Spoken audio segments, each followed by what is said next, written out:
என் பெயர் டி. மகாலட்சுமி. நான் ஊராட்சி ஒன்றிய நன்னியப்பள்ளி ஏ. குமாரபாளையம் வெங்கடாயபாளையம் ஒன்றியம் சேலம் மாவட்டத்தில் தற்காலிக அறிவியல் ஆசிரியராக பணிபுரிகிறேன்.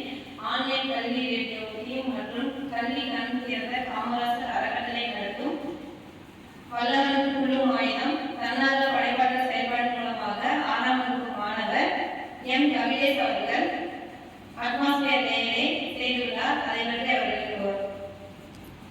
அனைவருக்கும்